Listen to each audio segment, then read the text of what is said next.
special. And we are, we should be live. Just do sound check. Yeah. Right. Okay. Good afternoon, everybody. I would like to call the meeting to order and acknowledge that we are in. Sorry. Oh, I thought you. Okay. That we are in Treaty 1 territory in the home of the traditional lands of the Anishinaabe, Ojibwe, Innu, Cree, and Dakota peoples, and in the national homeland of the Red River Métis. Our drinking water comes from Shoal Lake 40 First Nation in Treaty 3 territory. My name is Marla Billinghurst. I will be chairing the panel this afternoon. With me on the panel is Mr. Kent Seelan and Mr. Doug Marks.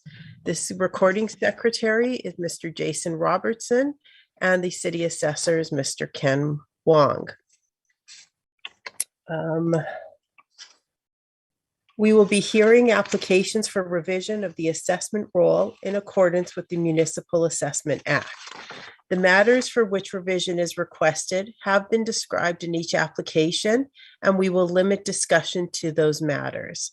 The statements that are made at this hearing are sworn testimony, and anyone speaking to the matters must be sworn in.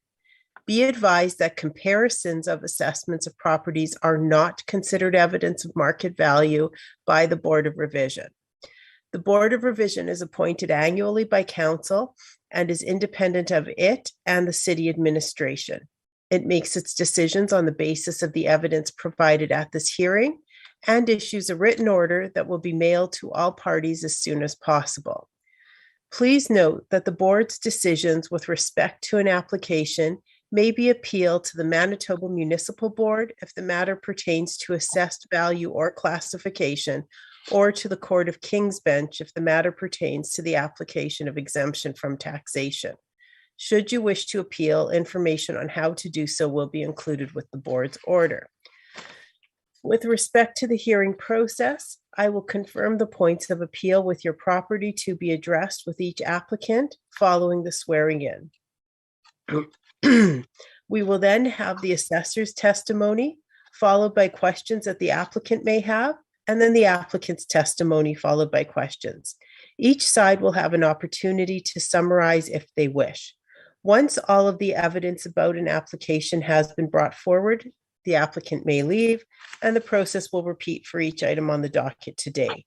The session will close after all the applications have been heard, and the board will deliberate in private and make its decisions.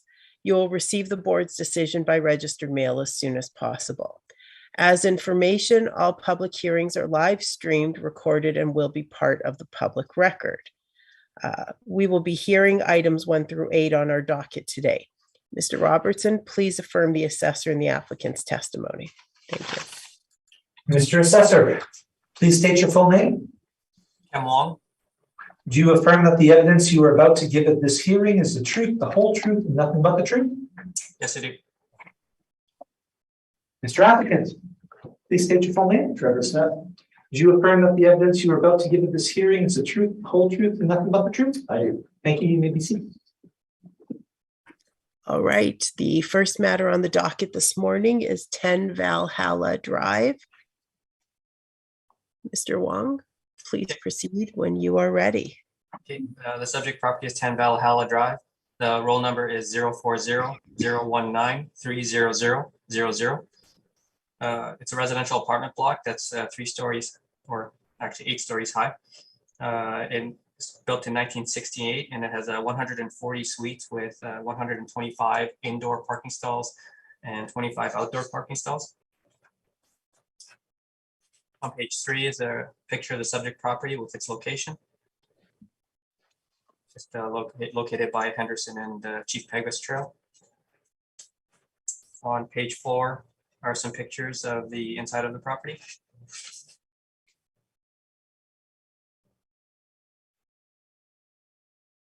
On page 5 is our income valuation summary. We use average rents of $956 to get a potential income of $1,618,000. We use a 3.2% vacancy to get an effective gross income of $1,567,000, and we used a 48% expense ratio to get a net operating income of $809,000. capped at 5.65%. We have an estimated market value of 14,321,000.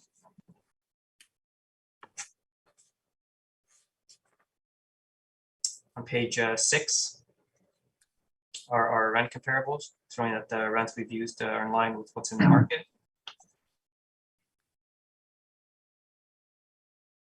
On page 7 is information on how we derived our cap rates. The majority of the cap rates for apartments ranging from 4.8 to 5.6%.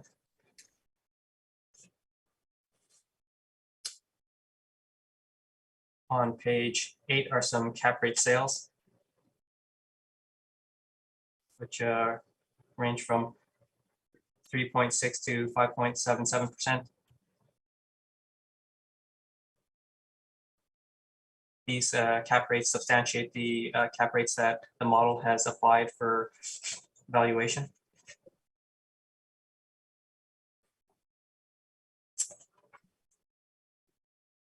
On page 10 is the income statement provided by the owner.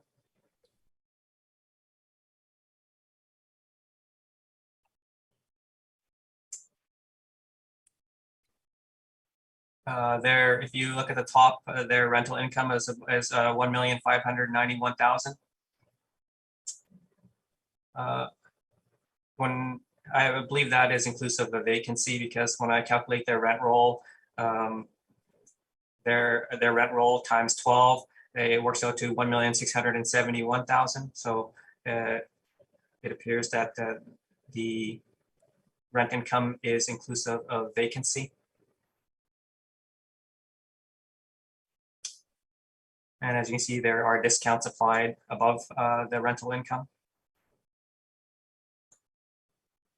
But when you look at the bottom, their net operating income for 2020 is 794,000. That is about 15,000 lower than what the model has estimated, but believe that that's about a 1.9% difference. So I feel that even though the actuals are a little bit lower, the model is very close in this instance. So I believe that the income statement on page 10 supports the model.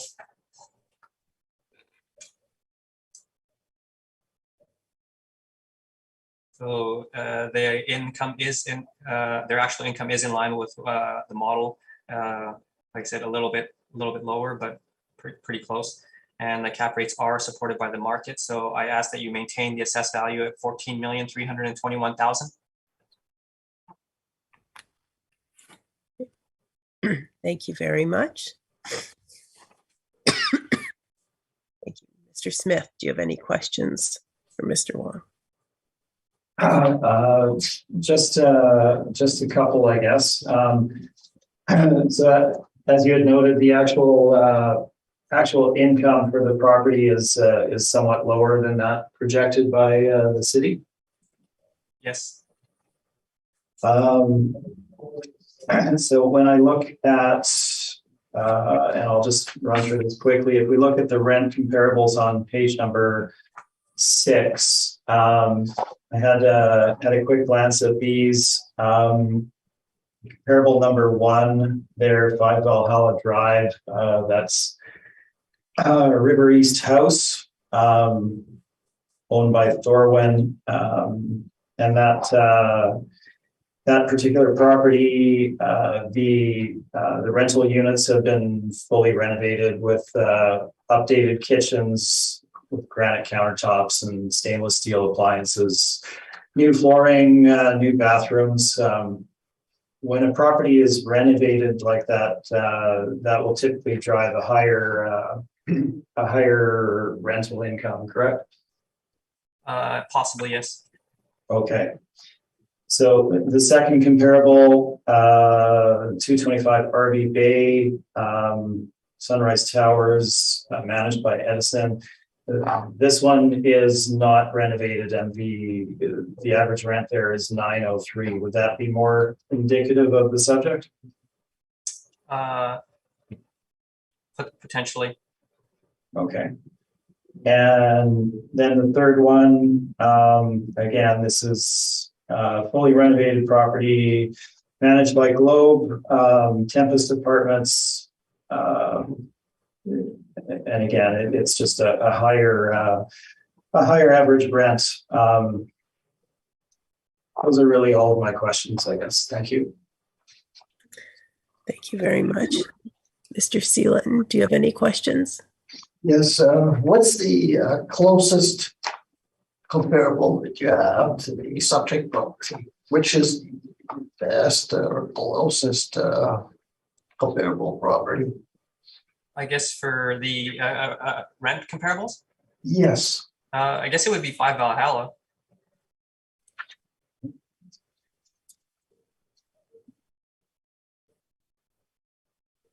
Have you actually seen the subject property and inspected it recently? I have not. Yeah. When was the last time it was inspected?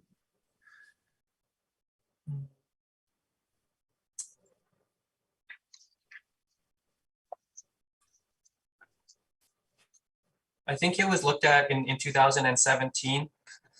But I think it was for parkade repairs, but I'm not sure if the apartment units were inspected.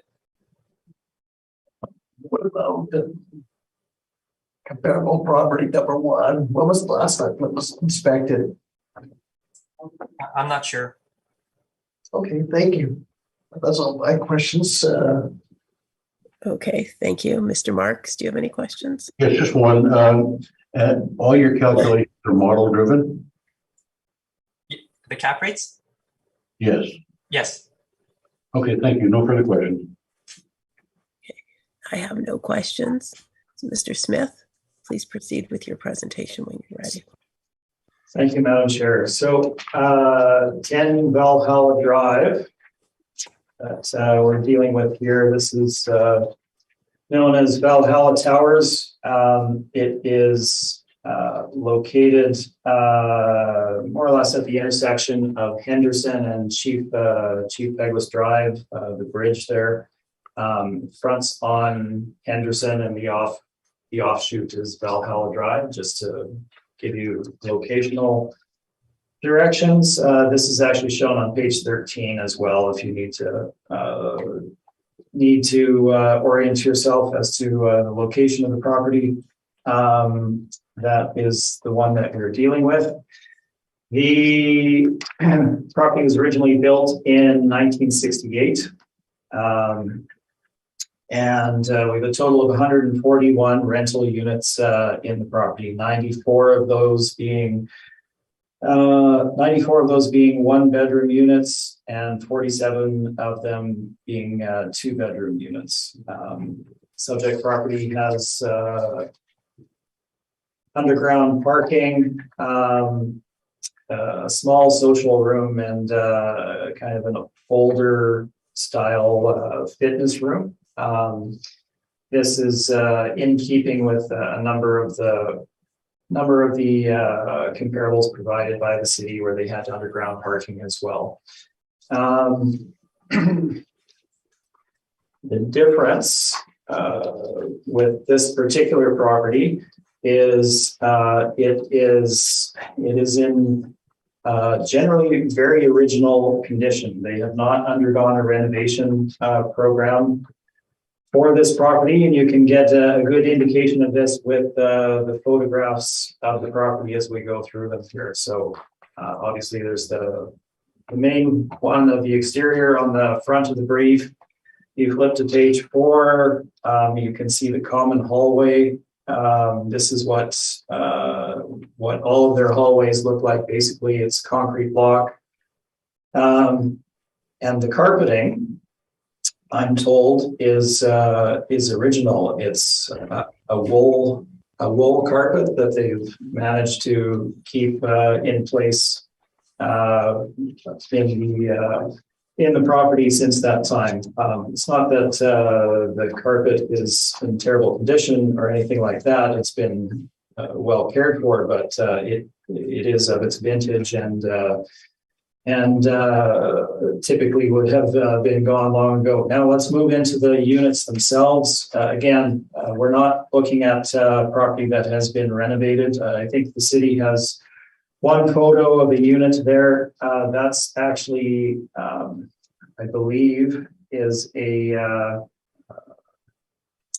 suite that they provide for visitors to the building. And it had been changed with different flooring, but other than that, we're looking at the same same style as we're seeing in these particular photos here. So the very old kitchen furnishings, as you can see, older appliances, older cabinetry, older flooring. There is again that older parquet style flooring in some of the rooms, and then the bathroom, of course, is shown on page number 6, and you can guess the vintage on that by the color of the fixtures there. Page 7, just giving you a good indication of the flooring in the kitchen and some of the common areas of the units. So more photos on pages 8 and 9, different units.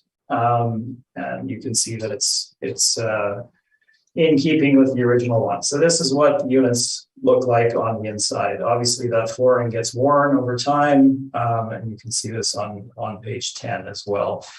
Photo of the underground parking on page 11, and I believe that just another common hallway on page 11. The site description, so page 12, again, as I said, it fronts on Henderson with its address on the side street of Valhalla, and the location is shown there for you. Let's move into the valuation of the property. So we're looking at a property that's considerably dated inside. Obviously, this isn't going to rent for the same market rent as you would achieve in either more fully renovated, newer or fully renovated properties, or properties that are built more recently, or properties that have had updating at some point. This is going to drive lower rents than what you would find in the market typically. So our actual gross rental revenue based on full occupancy for the property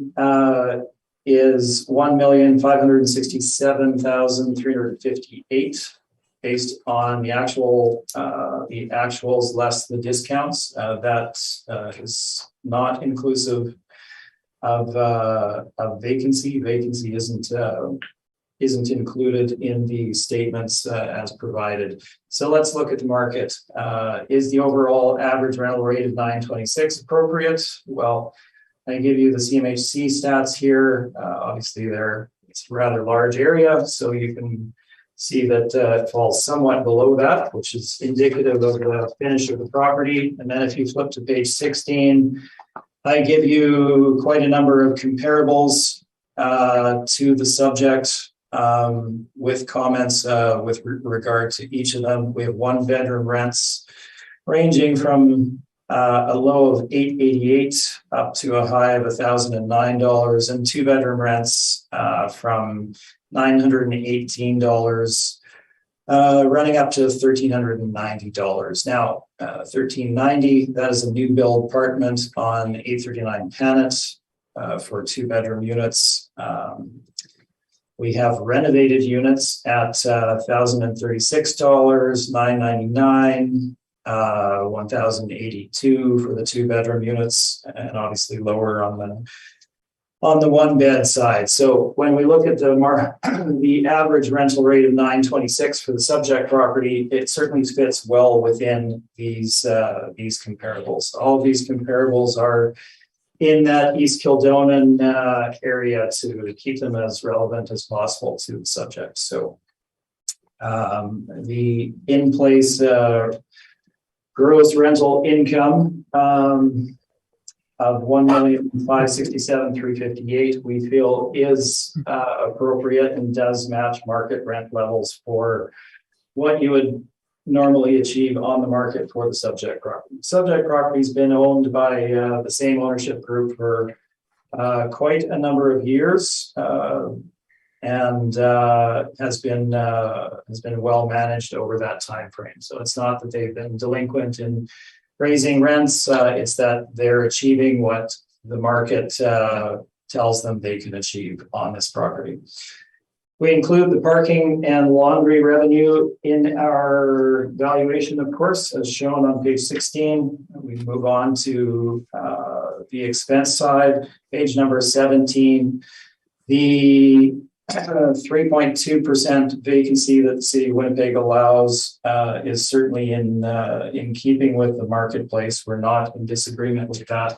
Certainly one does have to allow a vacancy rate in establishing fair market value. If you look at 3%, 3.2%, that's essentially a couple of move-outs in the building over the course of a year, where you have a 1 month interruption, etc. It's very minimal vacancy. Let's move on to the actual expenses themselves. We went through the exercise of stabilizing 3 years of expenses for the subject property. You can see this on page 18.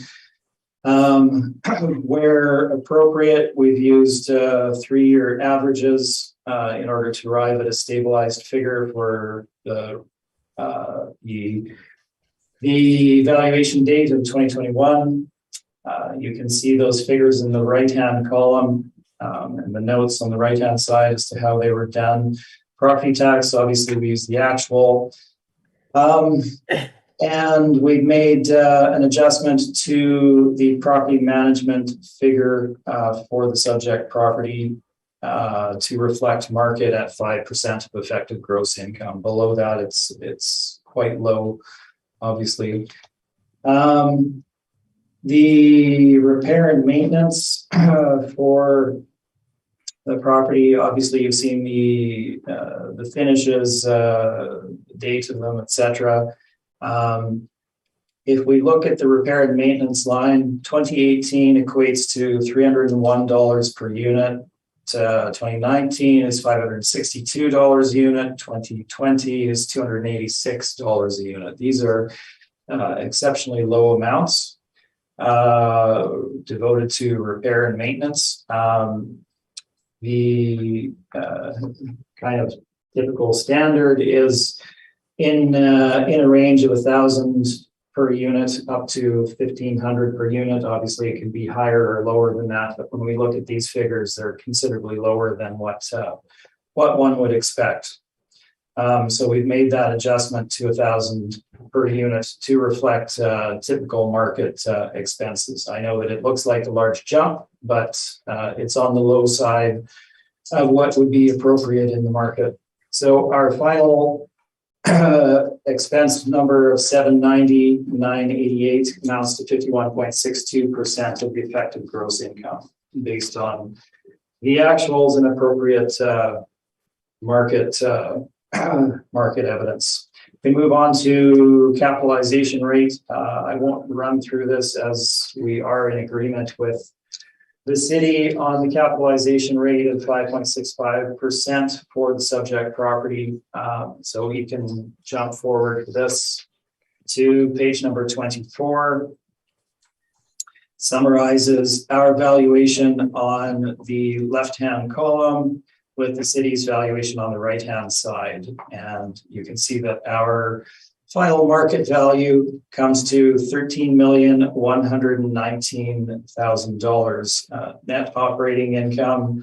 Obviously, we start at the lower figure, actually derived at the property, adding in parking and laundry, subtracting vacancy, and we have slightly higher expense allowance than allowed by the city. Our addenda materials simply include the income and expense form as provided to the city by the property owner. So our final market value for the subject property based on market evidence is $13,119,000. Oh, thank you very much. Mr. Wong, do you have any questions for Mr. Smith?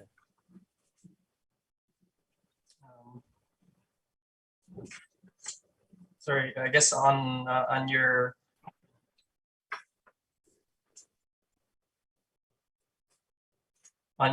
page, I guess I'm not too sure what the A2, your addenda 2.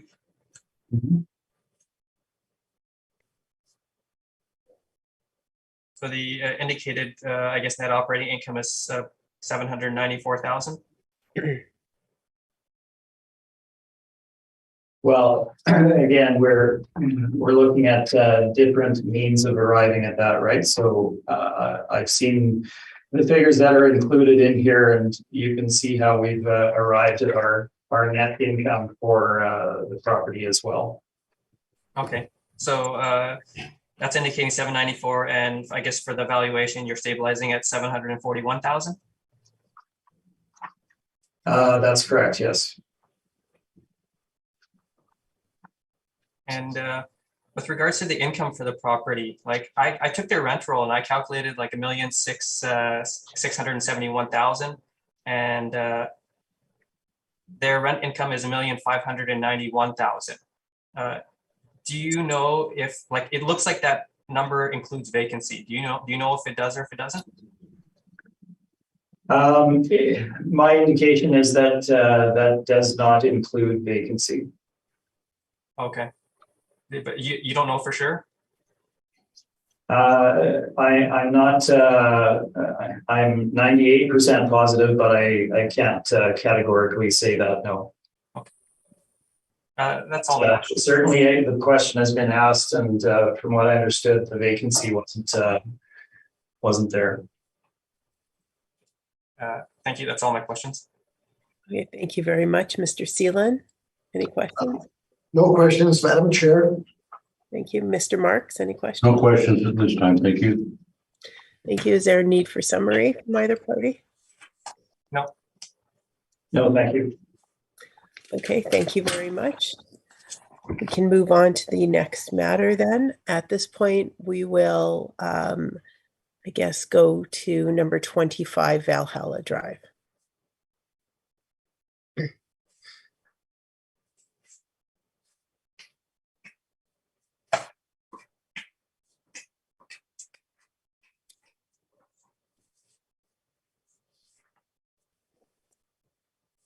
Mr. Wong? Okay. Proceed when you're ready. So it's 25 Valhalla Drive. The subject property is 25 Valhalla Drive. The roll number is 040-019-36000.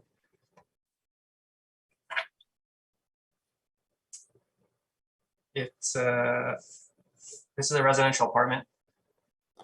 It's 5 stories high. It's built in 1970, has 123 suites with 123 indoor parking stalls. On page 3 is a picture of the subject property with its location.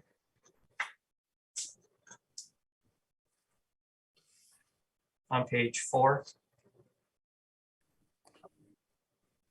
is our income valuation. You can see that the we've used rents of $1,050 to get a potential income of $1,538,000, and the effective gross income is $1,489,000.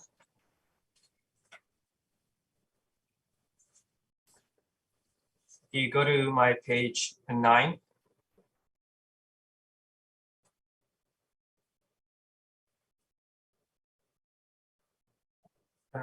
You'll see that there's a noticeable difference in the income that that they're actually receiving as compared to what the model has estimated.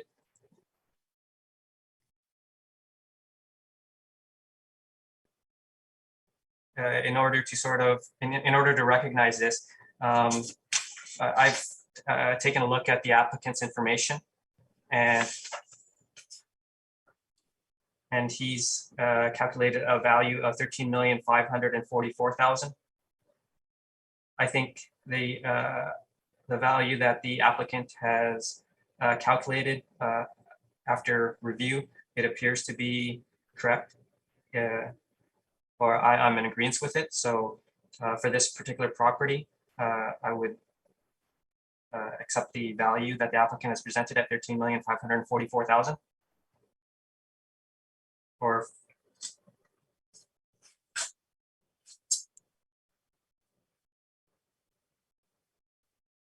$13,545,000, sorry. Sorry, that was a typo on my one page. Yeah. Yeah.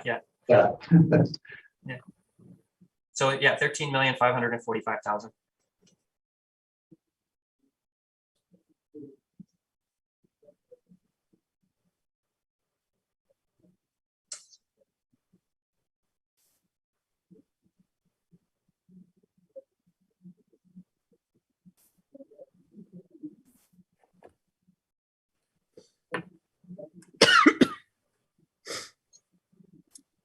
Okay. Thank you very much, Mr. Watt.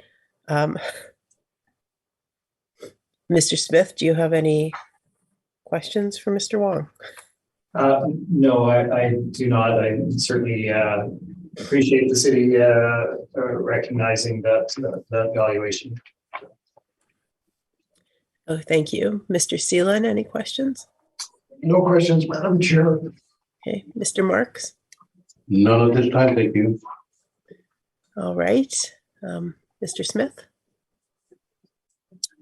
I would, I guess, just simply say we're in agreement with the city's agreement with our valuation of $13,545,000. Okay. 44. 13,545,000. Got it. Right. Yes. Okay. Okay, thank you very much. Sorry, let me just make a note here. Okay, thank you.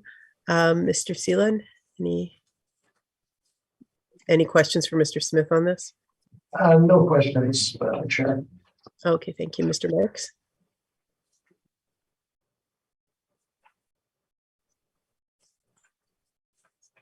Mr. Marks? No questions, sorry. Oh, okay, sorry. Okay, nor do I. So thank you very much. We will move on to, excuse me. Next is 387 Edison Avenue. Mr. Wong, please proceed when you're ready. Okay, the subject property is 387 Edison Avenue.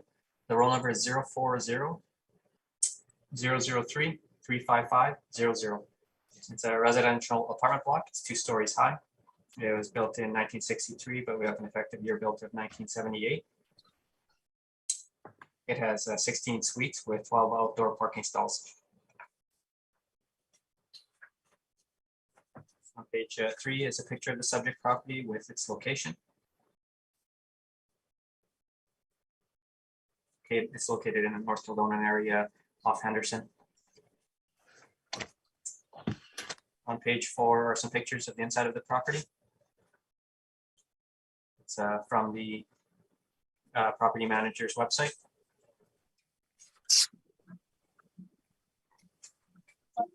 On page 5 is our income valuation summary. We use average rents of $1,041 to get a potential income of $200,000. We use a 3.2% vacancy to get an effective gross income of $193,000. And we used a 43% expense ratio to get a net operating income of $109,000. Kept at 4.8%, we have an estimated market value of $2,281,000. On page 4 are some rent comparables showing that the rents we've used are in line with what's in the market.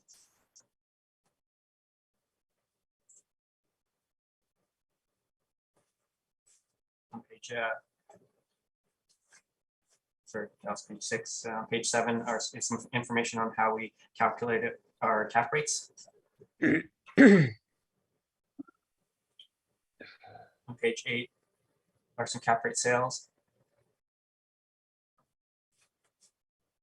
once again, it ranges from 3.6 to 5.74%, and these sales substantiate the cap rates that the model is using.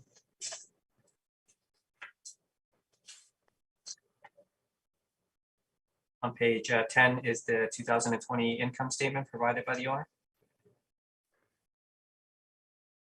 You can see their net operating income is 112,000.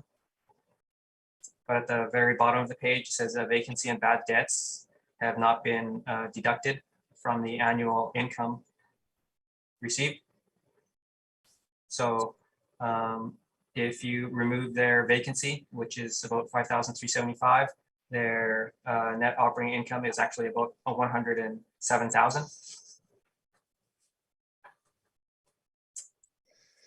This supports the model, which estimated a net operating income of 109,000.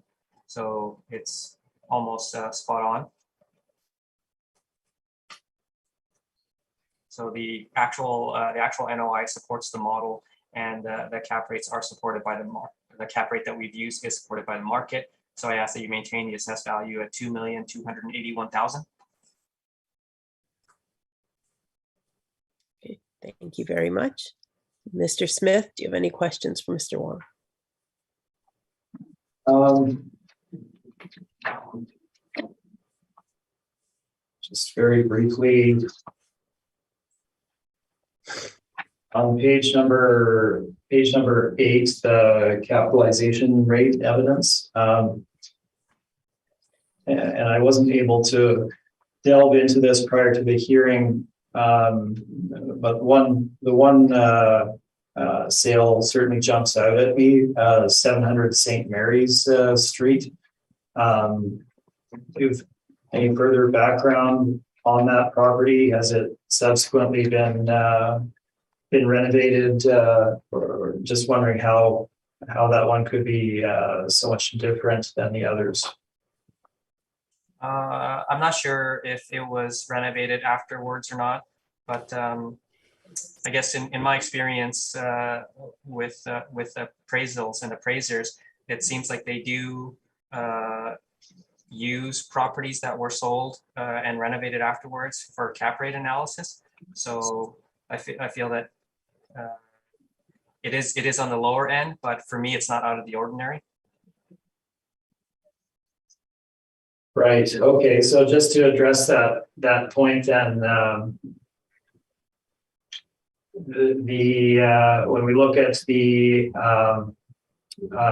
assessment organization, IAAO, and I'm going to butcher what the acronym stands for, but International Association of Assessors Organization, I believe it is.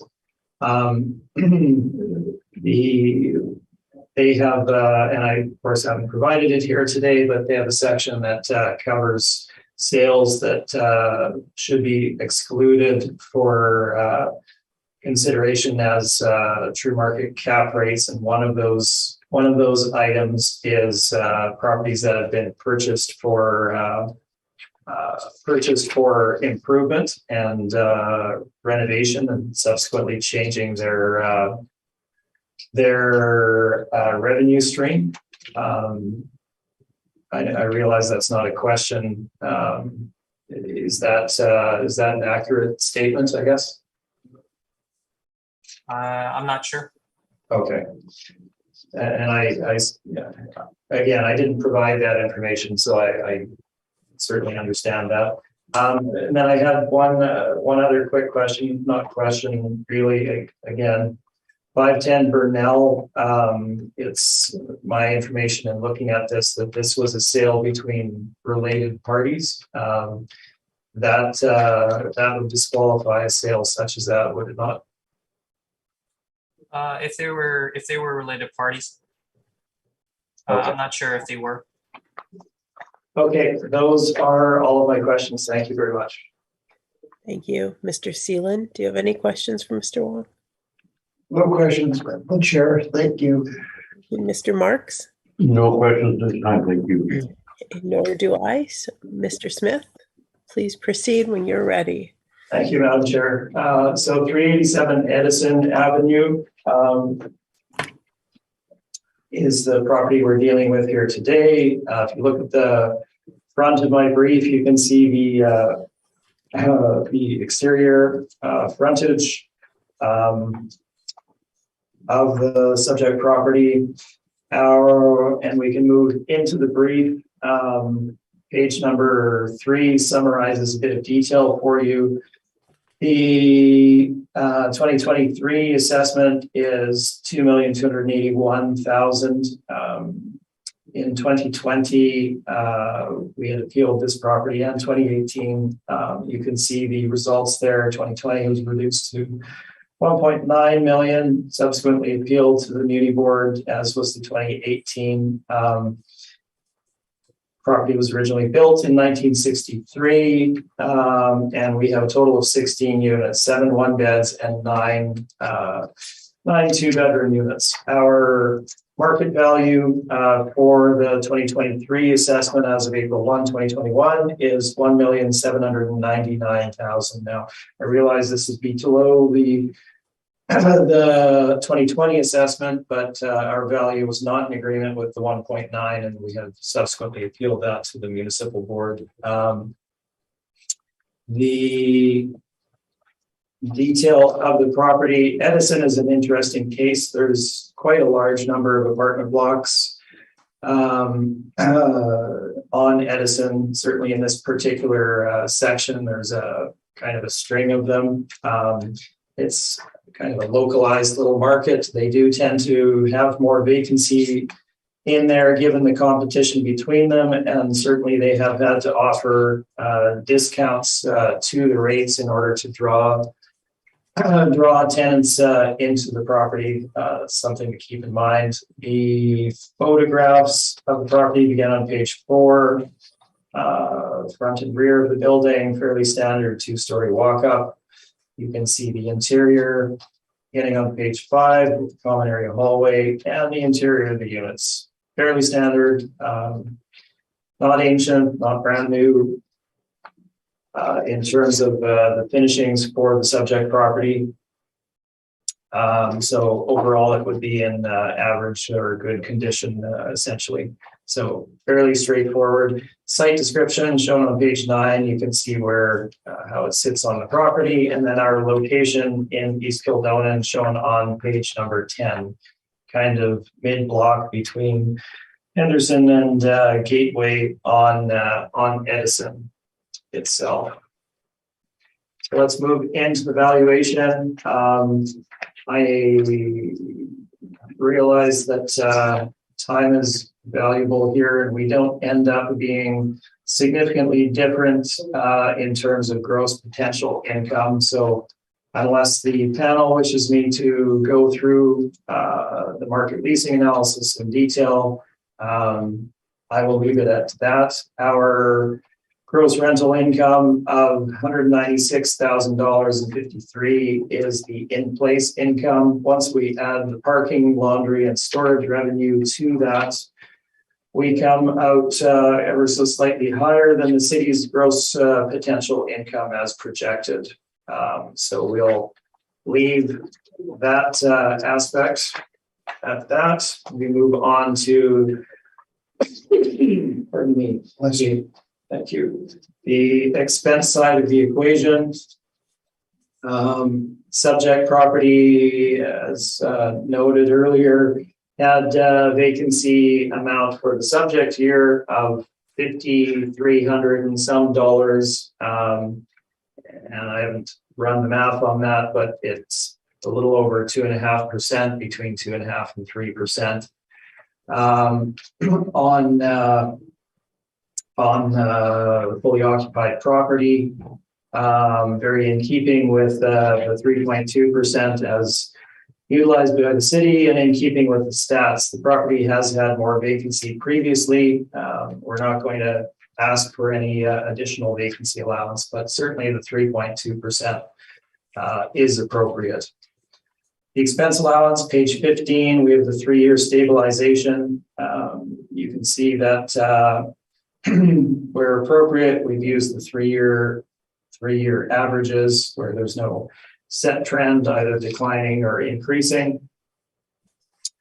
We have made adjustments where appropriate. Of course, we've included the actual property tax.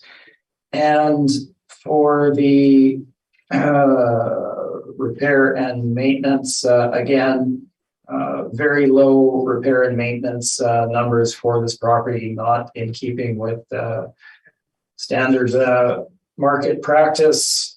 Essentially, generally, when you don't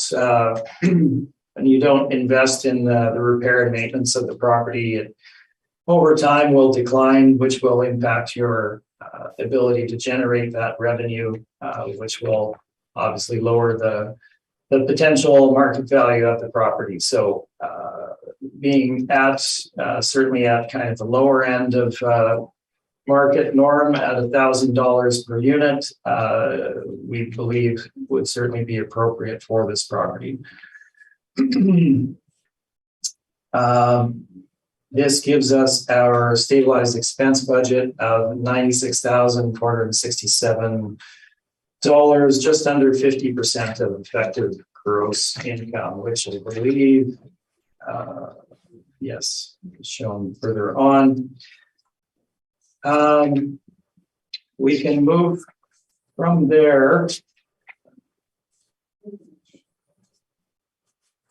into capitalization rate for the subject property.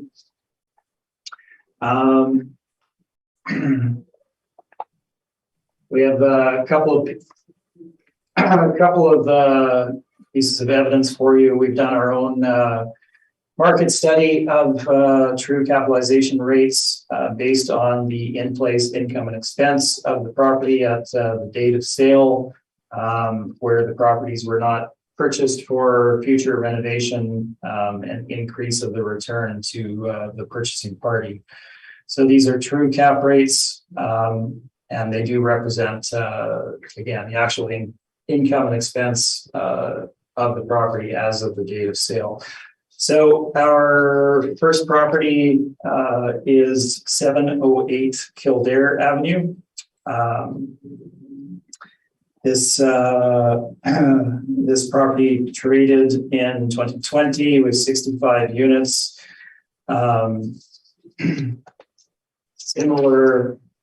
Similar age to the subject, 1969, traded at a cap rate of 5.3% in that 2020 year.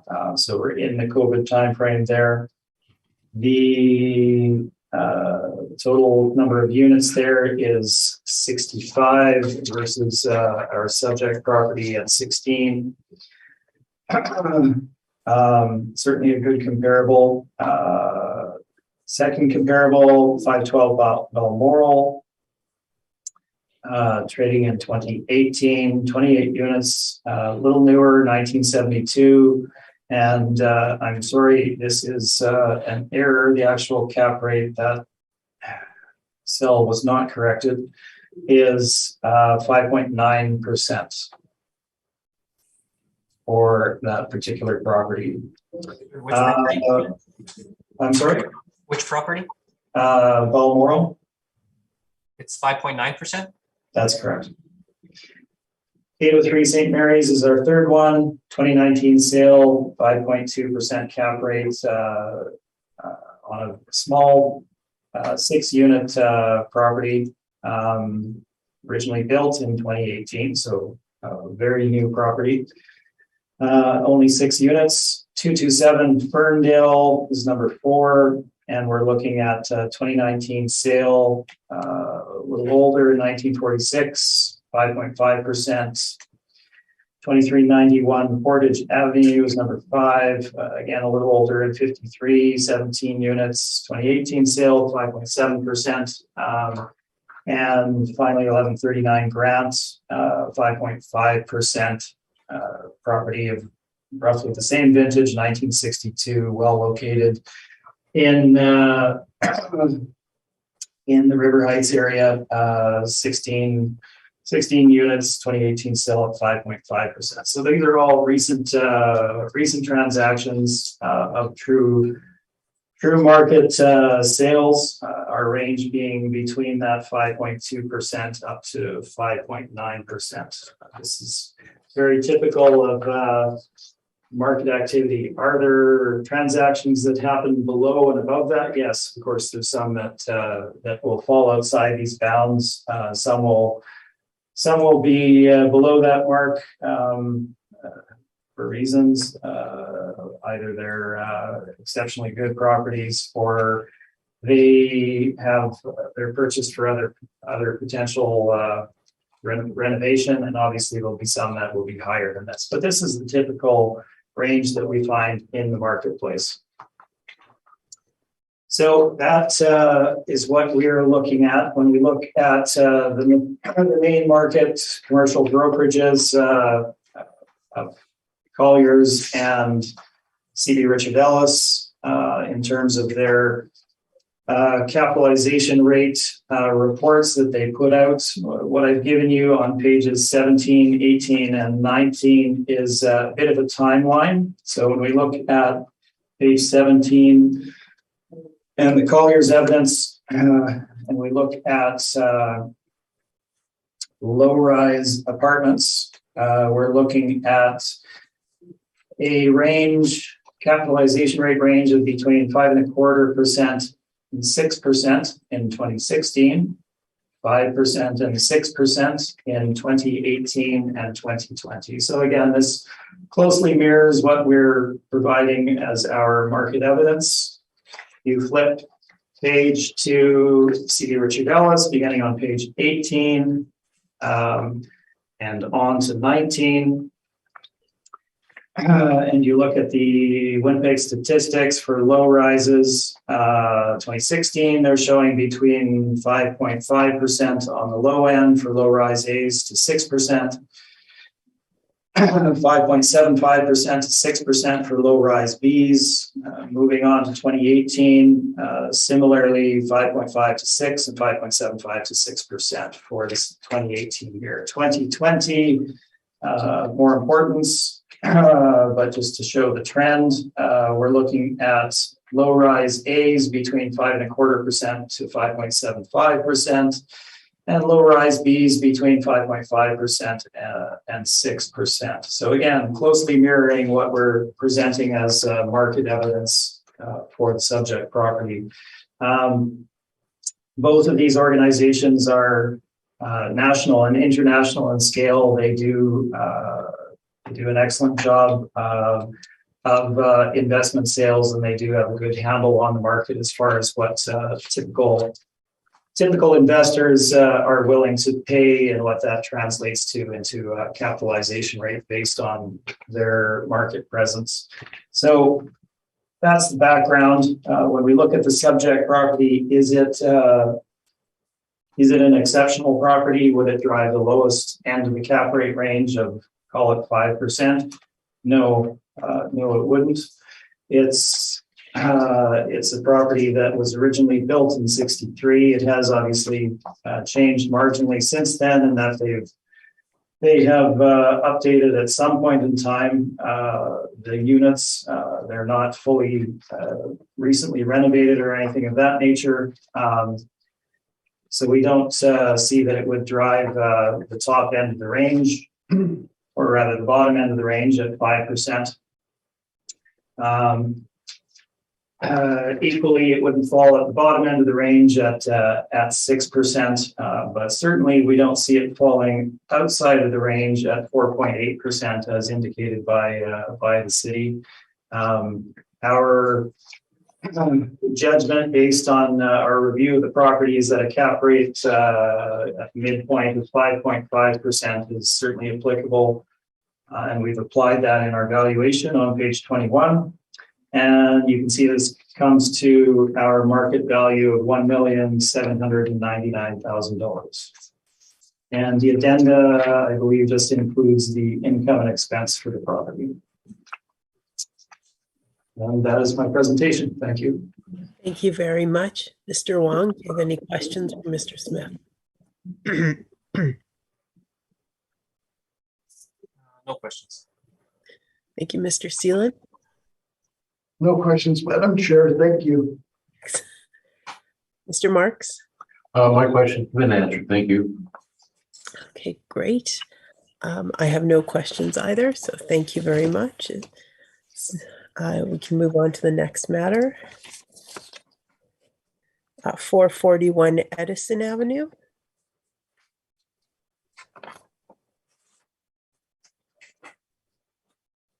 To save time, I would simply ask that we confirm the assessment for the property. If that is all right with the assessor and the panel. Okay, let me just make a note, please. I believe that's the next one, is it not? Yes. That's, Four- yes. Yeah, 441 Edison Avenue, okay.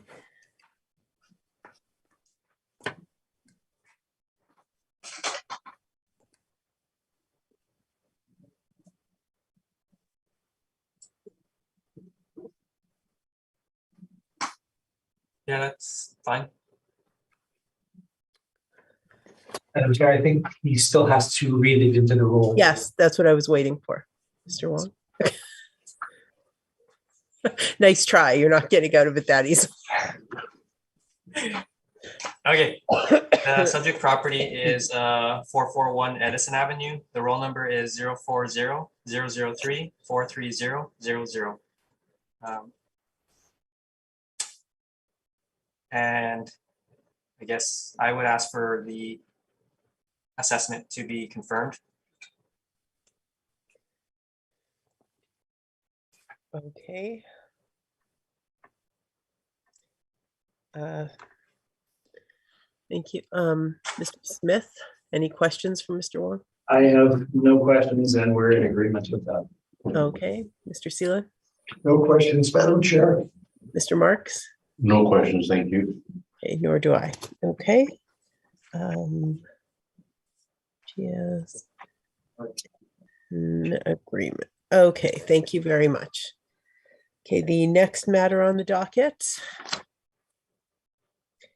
will be 595 Fleming Avenue. The subject property is 595 Fleming Avenue. The roll number is 020-600-000-000. It's a residential apartment block that's 2 stories high. It was built in 1966, so we have an effective year built in 1971. There are 12 suites with 10 outdoor parking stalls.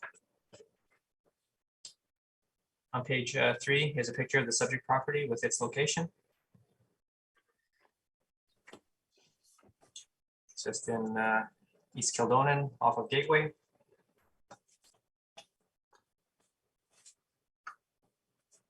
On page 4 are some pictures of the inside of the property. This is from the property manager's website. On page 5 is our income valuation summary. We use average rents of $972 to get a potential income of $140,000. We use a 3.2% vacancy to get an effective gross income of $135,000. And we use the 44% expense ratio to get a net operating income of $75,000. At that 4.9%, we have an estimated market value of $1,539,000. On page 6 are some rent comparables showing that the rents reviews are in line with what's in the market. On page 7 is a summary of the income statements supplied by the owner. Their 2020 income was $146,000. Their expenses were $109,000, but that included some mortgage expense, which we don't include when we calculate their net operating income. So removing their mortgage expense of $42,000, their expenses are $67,000. That gives an NOI of $79,000, which is a little bit higher than what the model is estimated at $75,000.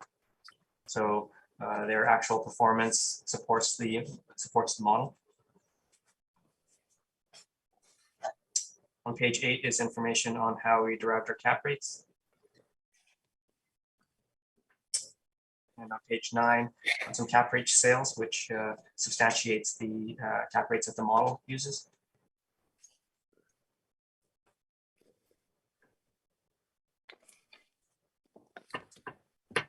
On page 11 is the income statement supplied by the owner.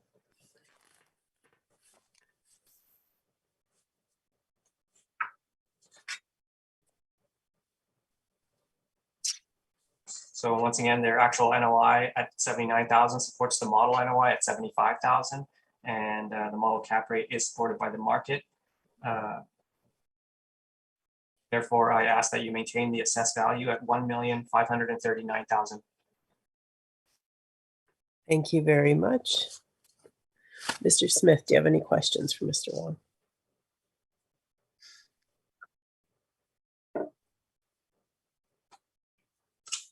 No, I have no questions. Thank you. Thank you very much. Mr. Seelan? No question, Madam Chair. Mr. Marks? No questions. Thank you. Nor do I. So, Mr. Smith, please proceed when you're ready. Okay, thank you, Madam Chair. So 595 Fleming Avenue is already identified. This is, I believe we're all of these properties today are located in East Kildonan. If you look at page 10, you can see where the subject is located, located on Fleming, just to the east of Gateway. South of Concordia Avenue, north of Monroe, in that section of East Kildonan. It essentially, well, it's located on the side street, but it fronts on Gateway itself. As you can see on page 9 from the site photo, giving you the aerial and the layout on the property, with the parking along the rear laneway for the subject. Let's move into subject itself. So our 2023 assessment is 1,539,000, and our market value that we placed on the subject property as of the valuation date is $1,395,000. Property was originally built in 1966, and we're looking at a total of 12 units, 6 one-beds and 6 two-bedroom units. The property photos are beginning on my page number 4, pardon me, 2 of the exterior. You can see the common hallways, concrete block construction, carpeted hallway, etc. And then we move into the units itself on page number 5. One of the kitchen areas, one of the bathroom, and then the further living areas. So the furnishings are fine. They're not dated as such. They are meant to be utilitarian. They're certainly not. When we look at, it seems like every other advertisement these days, luxury accommodation with stainless steel appliances and the granite countertops, etc. It is a functional apartment building designed as such. So that is what we're looking at. Pretty average building overall. Further description on page 8 if you wish to review that. We can move forward into the valuation itself. See if we have any time-saving measures here. Our rental income, the outright rental income, so just the rent, is somewhat lower marginally than what the city of Winnipeg has projected. However, once we add in the parking revenue and laundry revenue, it does go slightly higher than the projection by the city. We end up with a gross potential income overall of 146,105, including those additional sources of revenue. Just bear with me for just a moment here.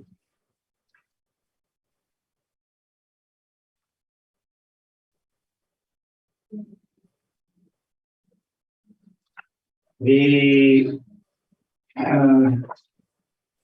can move on from the revenue side to the expense side, again, beginning on page number 14.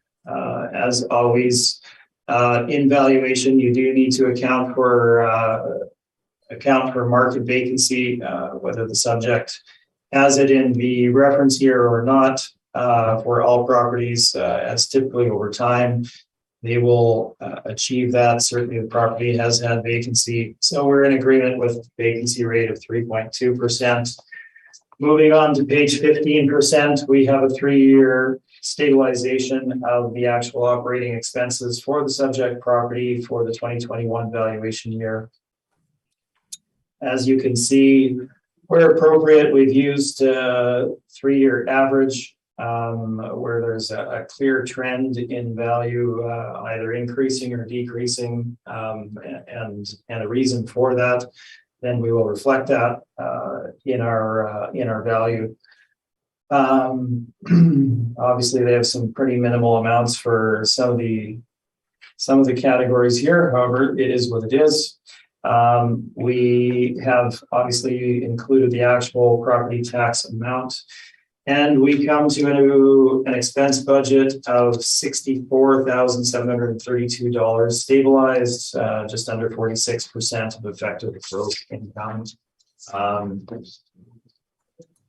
This is quite in line with the percentage amount of the city, but obviously slightly higher in the actual expense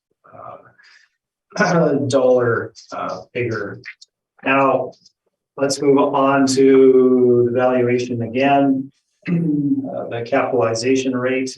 We don't need to go through this more than once. I'm sure I've described in detail our capitalization rate study, what it's based on, what the properties are. Our range that we're seeing again is between 5.2% to 5.9%. Will there be properties outside of that range? Certainly, but there are generally reasons for that. Dominantly, that is the range that we're seeing in the marketplace as of the time frame. And equally, when we look at the main market brokerages, we're looking at cap rate ranges for low-rise apartments in that 5.25% to 6%, 5 to 6%, and 5.25% to 5.75% to 5.5% to 6% for low-rise B for the CB Richard Ellis. Sorry, that was particularly poorly stated, but again, we're looking in that range of, call it 5.2 to 5.9%, 6%. So kind of all frames that same area. I realize this differs from what the city has presented, but we believe we have very strong market evidence showing the core of properties are actually trading in that range, and outside of that range, typically there are other motivations at play, etc., that drive cap rates that perhaps should not be included. So we believe that a cap rate for the subject property of 5.5% is certainly adequate. It's not a premier property going to fall at the low end of the range. It's not a derelict property going to fall at the upper end of the range or beyond. The cap rate of 5.5% is appropriate. So this would give us final market value of $1,395,000. Again, we're really not seeing anything below 5% as being a typical market transaction. And that is my presentation. Thank you. Thank you very much. Mr. Wong, do you have any questions for Mr. Smith? No questions. Thank you, Mr. Seelan. No questions, Madam Chair. Thank you. Mr. Marks? No questions this time. Thank you very much. Okay, nor do I. Okay, thank you very much. Perhaps does anyone need to take a quick recess? If I could take a 5-minute. Sure. So let's take a short break then. Okay. What time should we be back? Sorry, what time is it? Should we say Let's go for 10 minutes. Is that good for everybody? That'll give you enough time. Sounds perfect. Okay, perfect. 2:20. 2:20.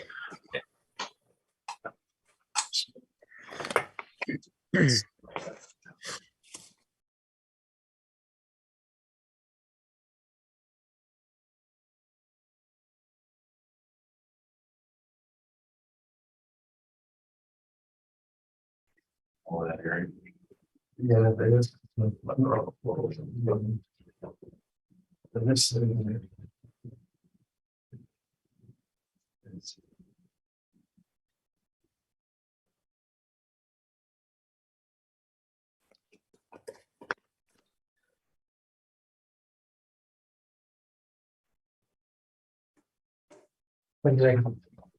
Thank you very much. Call this meeting back to order. The next matter on the docket is 1035 Monroe Avenue. Mr. Wong, please proceed when you're ready. The subject property is 1035 Monroe Avenue. The roll number is 020-608-99000. It's a residential apartment block that's 2 stories high. It was built in 1971 and has 29 suites with 30 outdoor parking stalls. On page 3 is this picture of the subject property with its location. On page 4 are some interior photos.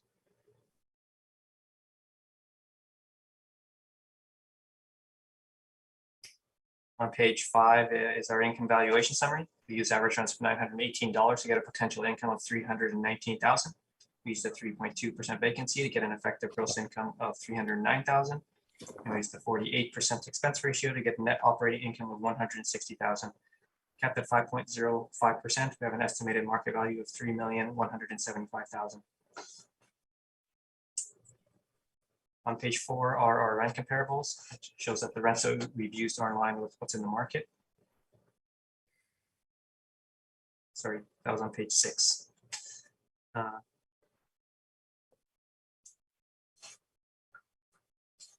On page 7 is a summary of the income and expenses submitted by the owner. In 2020, their income was $343,000, less vacancy and bad debt. Their income is $338,000. Their expenses were $159,000, giving a net operating income of $179,000. Compared to that supports the model and NOI, which is $160,000.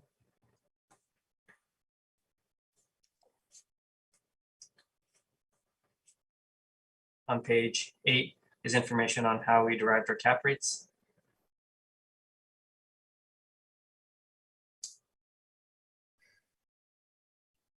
On page 9 are some cap rate sales to substantiate the model cap rates.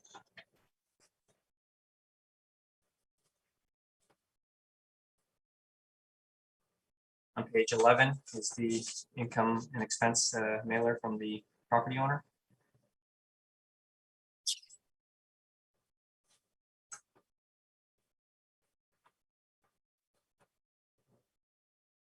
So once again, their actual NOI supports the model NOI, and the model cap rate is supported by the market. Therefore, I ask that you maintain the assessed value at $3,175,000. Thank you very much. Mr. Smith, do you have any questions for Mr. Wong? I have no questions. Mr. Seelan? I have no question, Madam Chair. Thank you, Mr. Marks. And I have no questions. Thank you. Nor do I. So, Mr. Smith, please proceed with your presentation. Thank you. So our subject here is 1035 Monroe. You can get a photo of the frontage and exterior of the property on the front of my brief there. So fairly representative of the time frame it was built in, 1971. It's a 2.5-story walk-up with a total of 29 units, 17 of them 1 bed, and 12 of them 2 beds. So slight leaning toward the 1 bed side in terms of the unit breakout. You look at my page number 3. You can see a bit of a history of the property here. So 2023 assessment is $3,175,000. Our market value for the subject property is $2,836,000. If you look again at page 3, you can see again history of the property. 2020 assessment was reduced to $2,429,000. Similarly, 2018. We can move forward and look at the photos of the property beginning on page 4. 2 of the exteriors similar to the front page. We have a stairwell photo just giving you image of the flooring, concrete block construction. Then the common area hallway with pretty standard commercial carpet there, a little bit worn, obviously. And then we get into the units themselves, and you can see the build out of the units. Again, meant to be functional. Certainly, I'd probably place them a bit lower than in terms of the finish than what we had looked at previously on the last property. Certainly a bit older in terms of the finish in the kitchen and bathroom. There is further description of the property on page 8. Obviously, no elevator and a 2.5-story walk up. The site is shown on page number 9, fronting on Monroe, as indicated, and the location is shown on page 10. Again, in that East Kildonan area, this time further to the east, as you can see on page 10. Let's move into the valuation. Again, in the interest of time saving, when I flip forward to page 21 and our summary versus the cities, our rental structure in the subject is somewhat higher than that projected by the city. So I won't go through in detail our rental comparables and the market stats on the rent side. We have obviously retained the in-place rental rates. They are in place and will carry forward, and are indicative for the property. Potentially somewhat high, but they are in place again.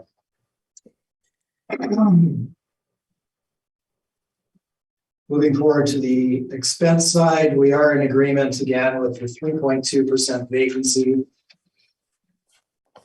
All properties do experience vacancy over time. This is again a nominal amount, is reflective of the market, so we're in agreement with it. Let's move forward to the expense allowance, and I do think this is worth noting. So let's look at the expenses as stated on the income and expense form by the property manager for 2018, 19, and 20. If we look at the bottom line there, totaling everything, 2018 is 185,679. 2019 is 175,472. And then we drop down to 161,231 for the 2020 year. So roughly 14,000 less than the year before, which was again 10,000 less than the year before that. So there is variability between years in expenses. So when we look at taking the stated revenue less vacancy, less the stated expenses to establish an NOI. Yeah, that's a single point in time. This is why we do the stabilization over 3 years. So that is what we've done on page 15.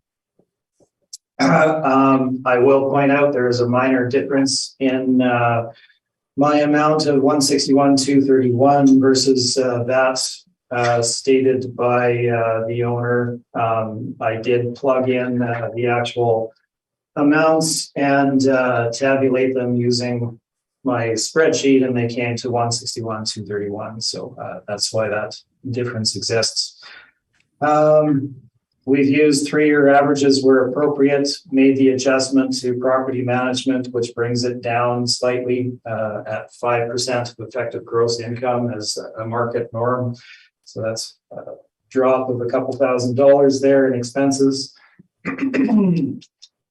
The repair and maintenance, as you can see, we've applied $1,000 a unit again. Let's look at the actual years. $1,000 a unit is $29,000. First year, 2018, they spent 30 plus thousand. 2019, 24 plus thousand, and the reference year just under 14,000. So certainly the $1,000 a unit, both for this property and the market in general, is certainly certainly supported. Outside of that, we include the actual property tax amount. So our stabilized expenses come to $175,839. And again, if you look at the actual expenses, we have 185, 175, and 161,000. So certainly supported again by the actual reported expenses for the subject property.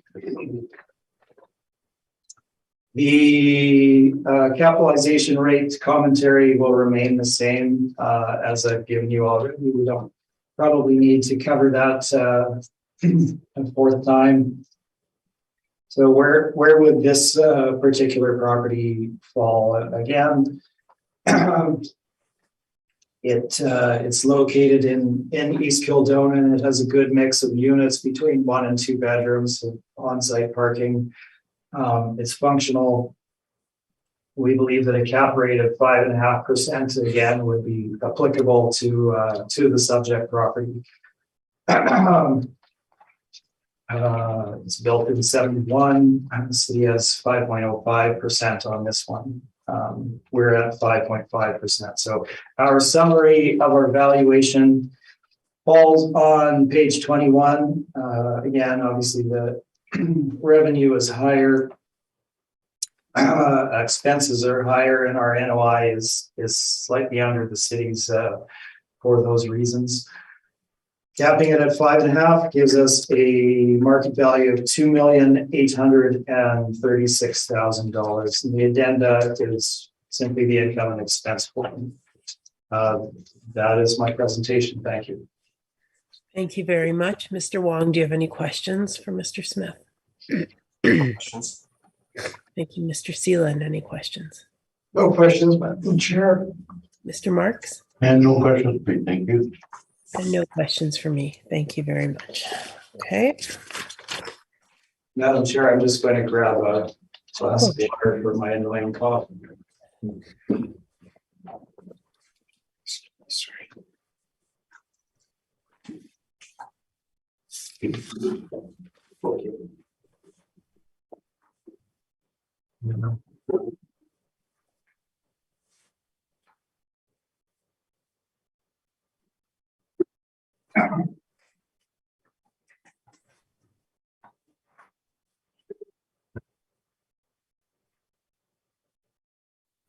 All right. The next matter on the docket is 404 De Salaberry Avenue. Mr. Wong, please proceed when you're ready. The subject property is 404 De Salaberry. The roll number is 140-930-85300. It's a residential apartment block that's 6 stories high. It's built in 1990 and has 70 suites with 42 outdoor parking stalls. On page 3 is the location of the subject property.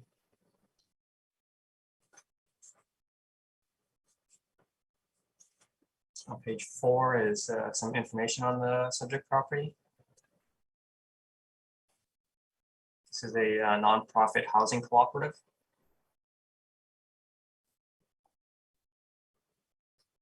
So that being the case, I feel the best way to establish a market value is to go to market parameters for the subject property. On page 5, is our income valuation summary. We use average rents of $830 to get a potential income of $697,000. It's a 3.2% vacancy to get an effective gross income of $675,000. And it's a 52% expense ratio to get a net operating income of $318,000. Capped at 4.9%, we have an estimated market value of $6,509,000. On page 6 are some rent comparables. The rent that we've assigned to the subject property is a little bit below what the market is indicating that it's at. At the bottom of page 6 are some expense comparables, some similarly aged properties. The expenses, the comparable expenses range from 42 to 54%, and the model expense ratio is at 52.76%, which I think looks like it's a little bit at the higher end of the range. So we reflected this as I guess, a property with higher expenses. On page 7 is information on how we calculated our cap rates.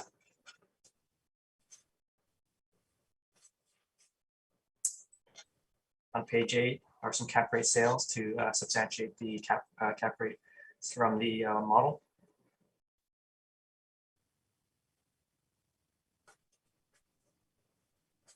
On page 10 are some CMHC rents for the subject property is in East Kildonan, but it's very borderline to St. Boniface. So I put both the East Kildonan and St. Boniface CMHC market rents in there.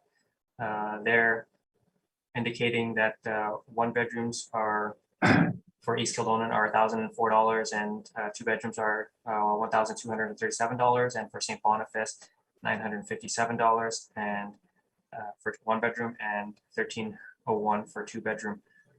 The model is at $830, so we've valued this property as if it were lower than average.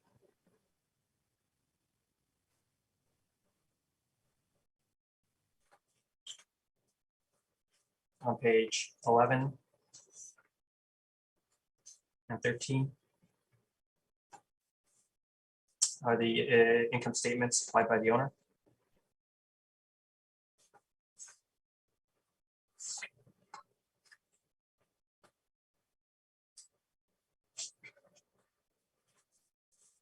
Once again, these are it's a cooperative non-profit, so sometimes they can be representative, but sometimes not.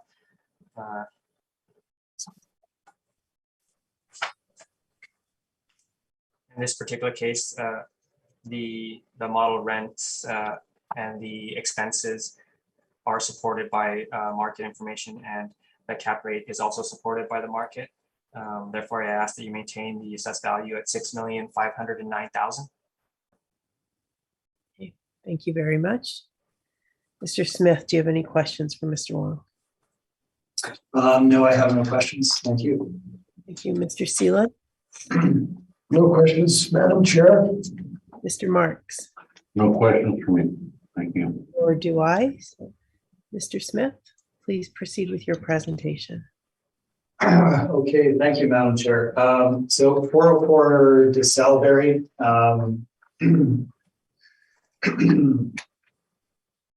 the subject property is known as Columbus Centennial Seniors Cooperative Housing.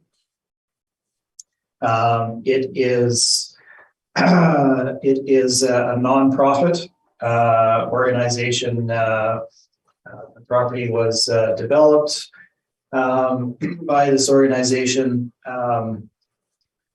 to provide seniors with lower incomes with adequate housing of an affordable nature. So there's a lot of interesting components to this particular property, which I'll get to in a moment. Let's look at the frontage of the property. Gives you a picture of the exterior, so you can see it's again representative of the time frame. It's built in 1990. And we can flip forward to my page number 3. The 2023 assessment comes in at $6,509,000. And our valuation for the subject property as of the reference date is $6,038,000. Now, I'll direct your attention to page number 3 and the history of the property here. So we go back to 2020. Property was reduced from 5,939 to $5,640,000. Prior cycle from 5,608 to 5,120, etc. You can see the history of the property there. I've represented the property over all of these appeals for this time period. I've not changed my approach in valuing it, so we are following the same modeling for the subject property for the reasons that I'll state. So it's a very orderly progression in value here. Now, what about ownership of the property? Well, the property is actually owned by the city of Winnipeg. It's a land lease. So the city of Winnipeg owns the land that the property sits on, and Columbus Centennial Seniors Cooperative Housing rather, is the lessee. It's a long-term lease. These situations or these properties were done as a means of encouraging development of low-income housing, cooperative housing, and things of that nature. And there's a number of others in the city that I've represented as well, and obviously others that are out there. It is a different ownership situation. Obviously, the Columbus Centennial organization does not outright own the property. They are a lessee on the property to the term of the end of their lease. Now, and property age, 1990. And we're looking at a total of 70 units, 40 one-bedroom units and 30 two-bedroom units. Let's move forward and have a look at the photos of the property. Some exteriors on page 4. The bottom of page 4 is the land towards the riverbank. They have significant riverbank issue where the riverbank is eroding year by year, and they've had significant costs in riverbank stabilization that are indeed ongoing. I'm not sure whether I included a number as to their capital costs on that particular item, but it is an ongoing function, and you'll see why when we look at the site. So let's move on to further photos. Page 5, we have some interiors. Obviously, being seniors nonprofit, they provide some common areas. So if we look at the top of page 6, you have common meeting room type of area. Common hallway, bottom of page 5, entryway, top of page 5. Page 7, we get into the units themselves. They are, as of 1990, they have not been changed since that time, and they're conducive to the seniors population. So let's review building improvements on page 9. See if there's anything of note that we need to take into account. The roof is quite old, so that will require some capital investment as well. We have a small meeting room, an office for the co-op, a large multi-purpose room, smaller room that's used for hairdressing services, things of that nature. So there's considerably more common area in this property than a typical market apartment. Floor layouts are designed or shown on page number 9, and the build out as well. Now, I've given you a quick description of cooperative housing beginning on page 9 and the intent of them. Obviously, they're not for profit, and the intent is to provide inexpensive accommodation for the seniors that require that. Let's move on to page number 11 and the site. So this is a good image to have a look at. You can see that the subject property is on the north side of the red there, so it's on the erosional side. The curve of the river comes around as such, where it heads back to the northwest towards the bridge, and it carves away, as you can see, the land of the subject property. So they've, as noted, had significant ongoing costs related to that particular issue. Page number 12. Equally, this gives you a better indication of where DeSalivary actually is. So it is just south of Nairn. It's a very short street. If you are to go over the bridge from Higgins and take a right on Nairn, you travel roughly 1 block, and that would be your entry to DeSalivary, and then it is west of Archibald there. So it's really not in St. Boniface. It would be, well, yeah, it doesn't fall in any easy category there. It'll be east, I don't think it. East, yeah, southeast Elmwood, or tough to categorize that particular one. I've provided some stats. They're a bit dated, so we weren't able to provide an updated categorization for this. So I'm aware our property is built in 1990, but let's look at where it's located. We look at the census stats for this particular census tract, where it lies versus Winnipeg as a whole. I could also provide breakdowns for St. Boniface or whatnot, but Winnipeg as a whole is a good indicator. We look at percentage, population percentage change, obviously goes up in Winnipeg, 2.7% in the stated time frame, drops in the census tract. Value of owned dwelling, 168,000 in Winnipeg CMA, 95,000 in the area. I'm not going to go through each of them. The point of providing this is just to give you background on the area that it sits in. So that is the site for the subject property. So if you were to, not that it will happen because it won't, but if the subject property were ever to be on the marketplace and you were looking at purchasing it, yes, you have a 1990 building, it's sitting in this particular area. So what is your market for that, for renting that property, and what would the market value be? So let's move on. Property rights appraised. As I noted, the subject property is a land lease. City of Winnipeg owns the land, and Columbus Centennial Seniors Co-op is the lessee. They hold the leasehold estate for the property. And the land lease runs for 40 years from 1989 through 2029.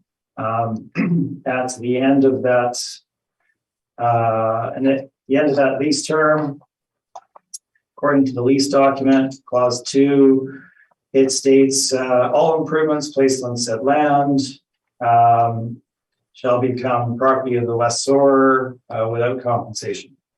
The lessee shall remove at its own expense all its personal property from said land and leave the land in same condition satisfactory to the lessor. So there is that potential at the end of the lease that the property would revert entirely to the ownership of the city of Winnipeg. Now, to be clear, These are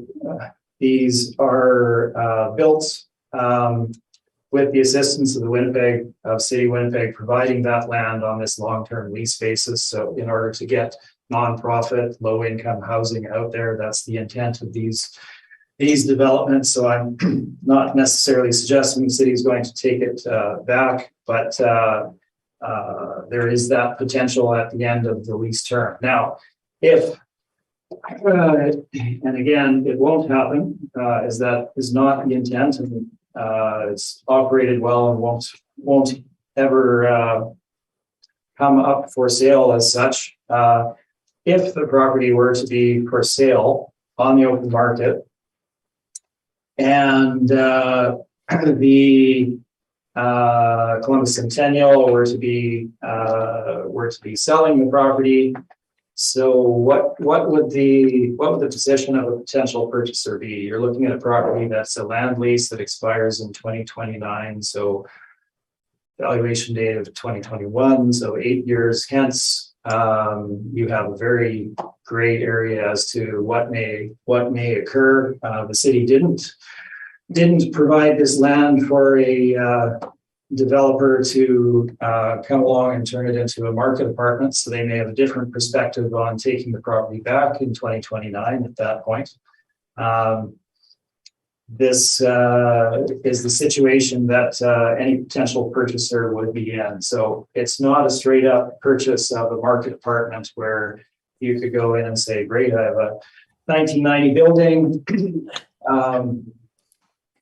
well constructed, et cetera, I'm going to pay a market cap rate for that property. It simply wouldn't happen. Page 13 covers the property rights. I won't run through that in detail. Obviously, there's the full bundle of rights that you have if you're the fee simple owner. The Columbus Centennial is not the fee simple owner. They can't trade the property. They don't have the right to. They have the right to occupy that property according to their lease. But they cannot transfer an interest in it, and they cannot sell that property. So these are all significant impacts upon any potential sale that could be theoretically envisioned in order to arrive at market value. So that is enough discussion of that, I'm sure. Let's move into the actual valuation. Again, in order to save time, when I flip forward to page 25 in the summary, our actual rental income that we arrive at based on the actuals is somewhat higher than the city. Pardon me, so I won't go through this in any level of detail. However, page 21, or rather page 15, gives you a breakdown of the 2021 actuals as far as the revenue side. We have the occupancy charge, which is rent, which can be subsidized in this case, of 585, 185,000, rental supplement assistance, 144,861, and then we come to a total of 730,376. Now this compares to the 697 of the city, as I indicated. So we're not going to run through that in detail. I do provide comparables as well as the market stats. We feel that it's probably at market at the rent level that they are achieving there based on these figures. The parking income and laundry income are included in the valuation. There's an extensive piece on page 17 as to why particular subsidy income is not to be included. You can review that as you wish. Suffice it to say, it's not part of the valuation and shouldn't form part of it. As you go through the detail there. Let's move on to the expenses. As with all properties, vacancy does occur, whether they're nonprofit or not, over a period of time. We've provided market stats, pardon me, on from CMHC, both on the standard market and on seniors housing, in particular, seniors housing showing higher vacancy rates for 1 and 2 bedrooms. However, we're not asking for any level of increased vacancy. So 3.2% is applied. Let's move on to the expenses. On page number 19, we have 3 years included here with the year ends as shown. That should read stabilized 2021, not 2018 on page 19. And you can see how we've done stabilization. So where appropriate, we've used 3-year averages. Where things need adjustment, we've done so in the admin and property management. We've applied 5% of effective gross income, brings that down considerably. The repairs and maintenance for the subject property, pardon me, are falling in and around that $110,000, $105,000 for 2 out of the 3 years, and we have a drop in the 3rd year. In my discussions with managers of seniors facilities such as this, and it's somewhat counterintuitive, but they find that their repair budget is often higher. There's wear and tear from wheelchairs on walls, repainting. I don't know all of the detail, but they indicate that generally it can be a bit higher. So the 105,000 is based on 1,500 a unit, which if you look at 2 out of the 3 years is bang on target with the subject, which again is within that $1,000 to $1,500 range, which is normal in the marketplace. So our final stabilized expense allowance, $358,303, considerably below 2 out of the 3 years. But it is felt to be appropriate for the subject property. Let's move on to capitalization rate. We have all the same discussion regarding the cap rates provided and the market study from Colliers and C.B. Richard Ellis. However, the difference here is both in the ownership, which we've already discussed regarding it being a land lease property where the occupants don't outright own the property. The other issue is capitalization of social and affordable housing properties. I'll direct you to page 20. Very quickly, these properties don't trade on the marketplace. We don't have any sales of any of these properties because they don't sell on the marketplace. And if you took their in-place income and expenses, they'd be worth very little once you do all of the add in all of the things that that they operate on. So it's not a productive line of inquiry. There simply aren't any trades in them. So how do you then arrive at a fair market value? So we look at the market and make adjustments. Mr. Richard Polton, he's a accredited commercial appraiser in the United States. I'll point out that his jurisdiction doesn't matter. This is theoretical, not a jurisdictional issue. He points out in his book, Valuation and Market Studies for Affordable Housing, that developing a market-derived cap rate for an income-restricted property begins with an analysis of the available rates for similar unrestricted properties. Then these rates are adjusted based on the risk factors that an investor would consider in developing a cap rate. Result is a cap rate based on market factors and associated risks. In the final analysis, property tax assessment must take into account the public purpose of the project, the overall benefits and burdens, and the restricted nature of the operating rents. Nonprofit multifamily properties, very rarely trade. Again, no evidence of any trades in our marketplace. The restrictions that are referred to there are rental income restrictions, rental market restrictions, that being smaller pool of potential tenants.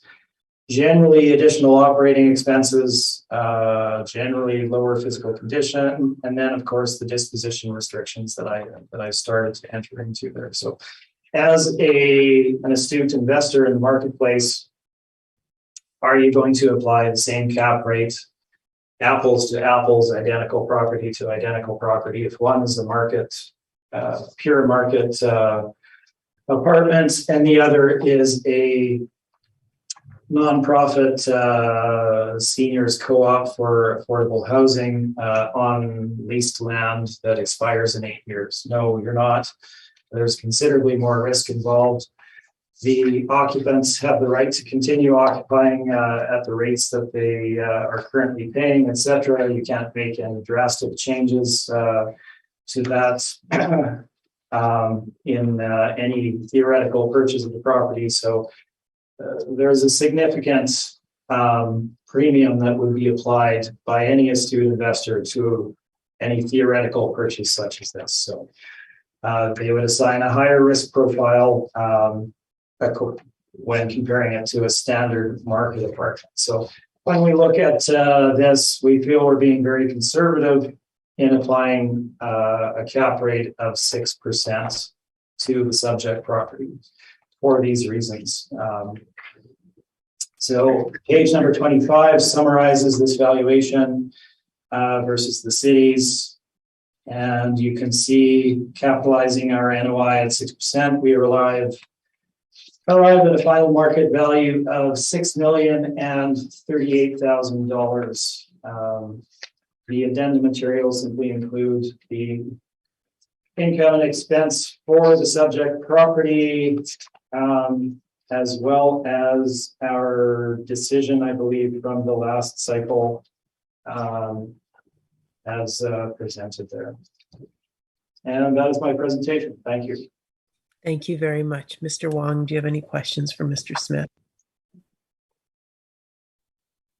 Mr. Wong, you're muted. Thank you. No questions. Okay, thank you. Mr. Seeland, any questions?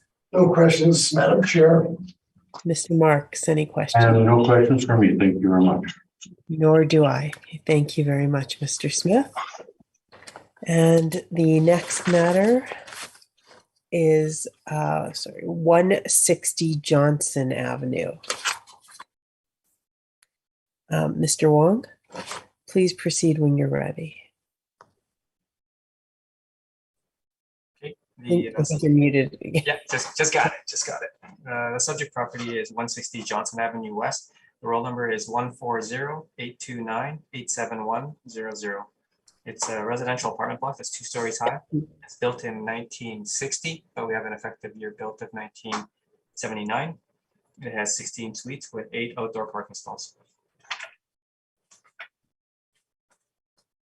On page 3 is a picture of the subject property with its location. On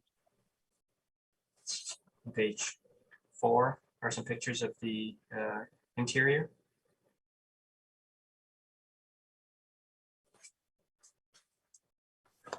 On page 5 is our income valuation summary. We used average rents of $893 to get a potential rent of $171,000, and we used a 3.2% vacancy to get an effective gross income of $166,000. Using a 44% expense ratio, we get a net operating income of $92,000, and capped at 4.75%, we have an estimated market value of $1,939,000. On page 6, there are some rent comparables showing that the rents we've used are in line with what's in the market. On page 7 is a summary of the income and expenses supplied by the owner. Their income was $171,000, less any vacancy and bad debt. Their income is $162,000.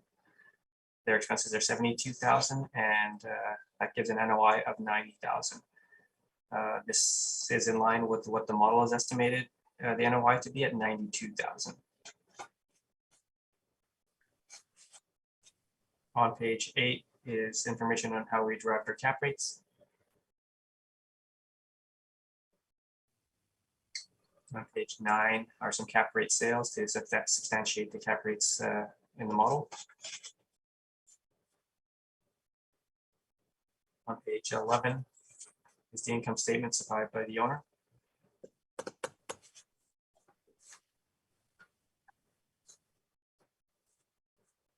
So the model NOI is supported by the actual NOI, and the model rent and cap rates are supported by the market.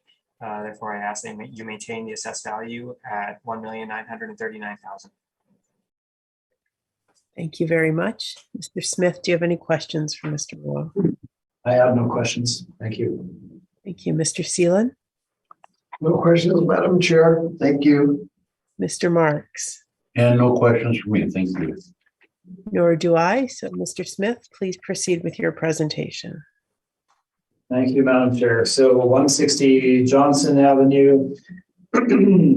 This is located again in East Kildonan, just off of Henderson. The frontage photo is shown on the front of the brief. And well, I'll get to that in a minute, I guess, the location.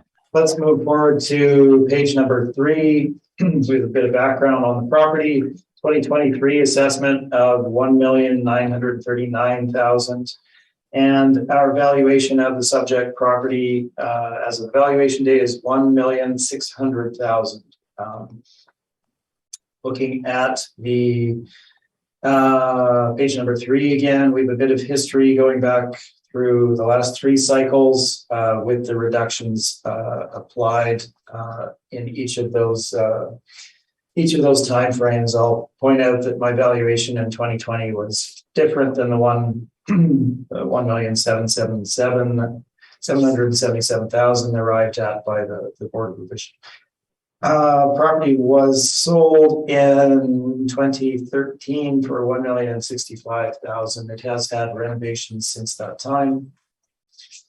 Original date of construction was 1960, and we're looking at a total of 16 units, 6 bachelors, 5 1-beds, and 5 2-beds. So a bit heavy on bachelor units, but that is the mix of the property. Let's look at the photos.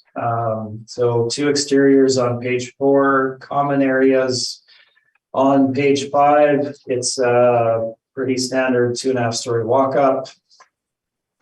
The interiors of the units are shown on page 6 and 7. So you can see the level of the renovations done. Again, this is not luxury accommodation. It is functional and appropriate to the area that it's in. The description of the building improvements is shown on page 9, but you can see from the photos what the property looks like there. Site description shown on page 10. Some limited on-site parking with 8 parking stalls on site, so there isn't one for each unit, and they're accessed off of the rear laneway. You look at page 10, the top of that photo is Johnson, and Johnson, a half block to the west of that, intersects with Henderson Highway. The actual location shown on page 11, so just north of the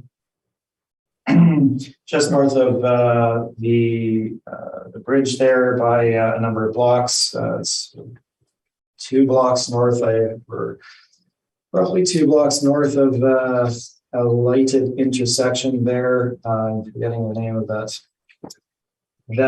particular roadway, but you can see where the property is located. Elmwood. So we're not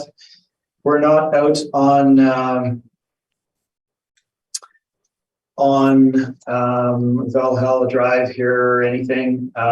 We are kind of in the heart of Elmwood, so it is a bit of a different area, economically disadvantaged in comparison to many areas of the city. It does receive funding from various programs from the government of Manitoba with regard to renewal for the area due to higher than average incidence of crime, poverty, poor housing need, lack of opportunities for employment, etc. This is all part of the neighborhood renewal program from the government of Manitoba. Previously, it has been part of programs as well, such as the core area initiative. So that is the area that it sits within. Let's move on to the valuation. The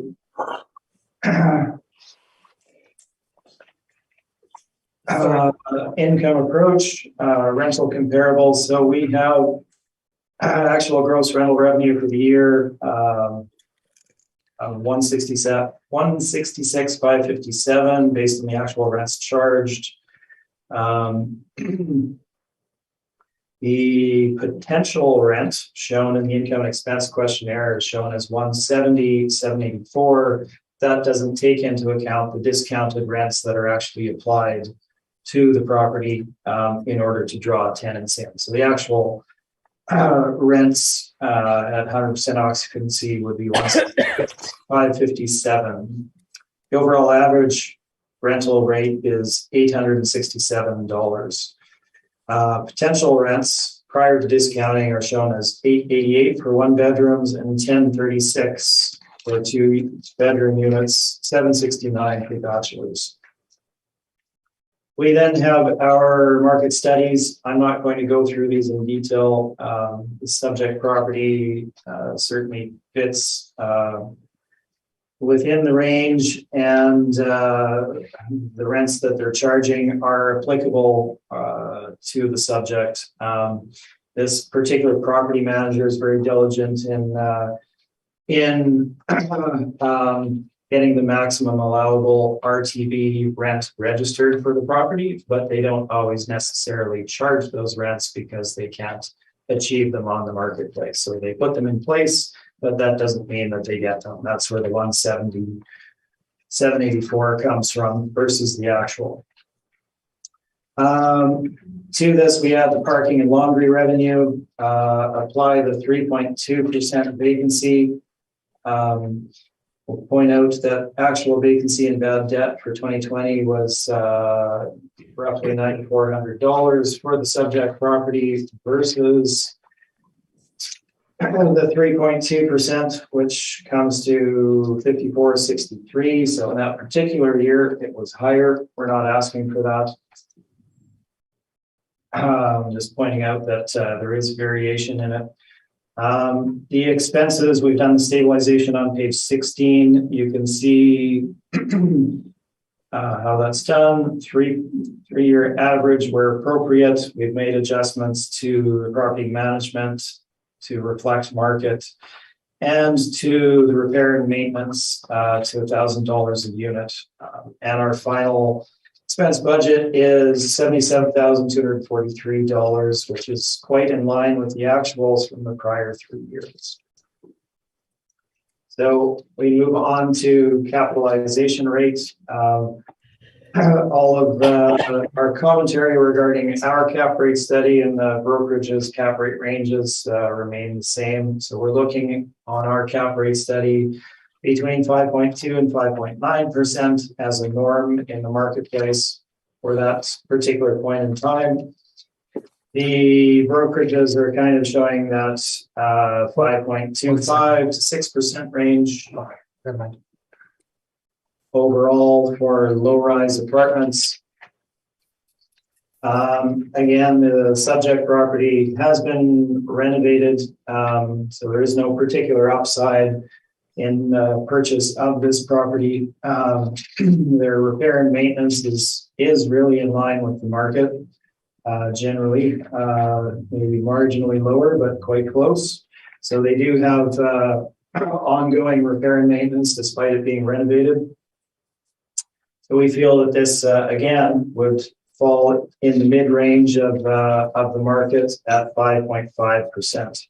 So we've capped the subject property NOI at 5.5, giving us a final market value of 1,600,000. Again, based on the actuals with appropriate market adjustments. And the addenda simply includes the income and expense for the subject property. And that is my presentation. Thank you. Thank you very much. Mr. Wong, do you have any questions for Mr. Smith? No questions. Thank you, Mr. Seelan. No questions, Madam Chair. Thank you. Mr. Marks. And I have no questions. Well, thank you. Nor do I. Okay, so we have heard all the items scheduled, and this hearing is now adjourned. Thank you very much. Thank you. Thank you very much, everyone. Thank you.